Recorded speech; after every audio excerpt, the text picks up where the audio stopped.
When was the last time you felt pain or had swelling in your joints? Try to recall what you did about it. Did you visit a doctor, or did you ignore the pain and hope that it would miraculously go away on its own? To be very honest, I would also have chosen to ignore the pain. But this video serves as a warning as to why you should not. While any pain or stiffness of joints could be due to overexertion, there is also a chance that they could be due to rheumatoid arthritis, also known as RA. RA is an autoimmune disorder in which the immune system mistakenly attacks the cells lining the joints instead of combating bacteria or virus present in the body. This causes joint swelling, stiffness, and pain, and can eventually lead to damage of the joints, cartilage, and nearby bone. Moreover, people with RA may also have problems in other parts of the body and experience general symptoms such as fatigue and weight loss. You might be wondering, how could something so vital to health, such as our immune system, cause such complications? This is because RA occurs when there is overactivation of the Janus kinase STAT, also known as JAK STAT, signal transduction pathway, which is the pathway responsible for triggering inflammation when necessary, hence resulting in an imbalance in the body's immune responses. The normal JAK STAT pathway starts when interleukin 6, also known as IL-6, binds to its receptor, IL-6R, on the cell surface membrane.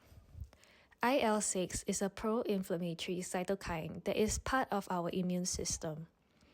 As for how IL-6 binds to the receptor, you can imagine IL-6 to have a shape of a key that can fit only into IL-6R, which serves as its complementary lock. With this complementary binding, IL-6 is prevented from binding to any other receptor other than the IL-6R, making it a specific receptor that only responds to the presence of IL-6. After this binding occurs, communication with a transmembrane protein called IL-6R subunit beta, also known as GP130, is triggered. When GP130 activates JAK enzymes, it results in the phosphorylation of several tyrosine residues on GP130, creating binding sites for proteins like STAT3 and triggering downstream signaling. After STAT3 binds to the phosphorylated GP130, JAK phosphorylates STAT3, leading to formation of STAT3 homodimers. These homodimers then move into the nucleus and promote the transcription of various target genes, including those coding for pro-inflammatory cytokines, and are involved in the differentiation of T helper cells, thus promoting joint inflammation. When this pathway is overstimulated, constitutive phosphorylation of the STAT3 protein occurs, which hence leads to continuous stimulation of joint inflammation. While this may all sound very daunting, lucky for us, we do not have to worry, as a Belgian-Dutch company, Galapagos NV, created a new drug in 2020 known as Filgotinib, which could serve as the treatment for RA by targeting the root cause of it. The effectiveness of Filgotinib lies in its ability to inhibit the action of JAK, which prevents the phosphorylation of STAT3 proteins, thereby limiting the production of pro-inflammatory cytokines.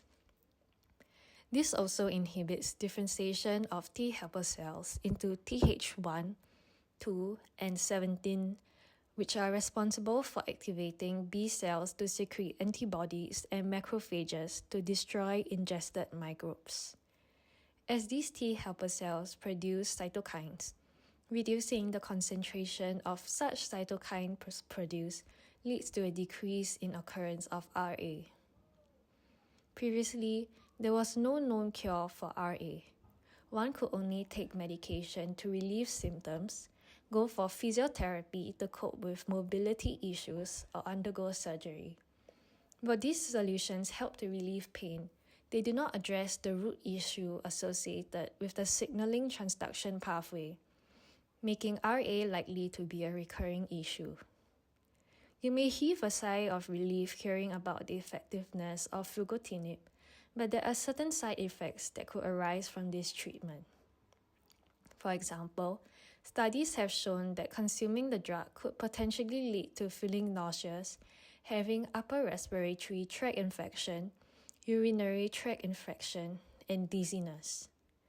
Additionally, there are certain groups of people who should be more wary when considering taking filgotinib to treat RA. Such groups include those who were diagnosed with tuberculosis and hepatitis in the past, as filgotinib could increase the chances of such diseases coming back. Apart from them, those who are pregnant, planning to become one, or are breastfeeding should also avoid consumption of filgotinib to reduce the chances of any complications related to the reproductive system. To conclude, while filgotinib may be effective in curing RA, there are potential health risks that could arise from consuming it, as with all other drugs or medication out there. However, with the possibility of curing RA once and for all by addressing the root causes at hand, you will never have to worry about treating it if you are ever diagnosed with it. Fingers crossed.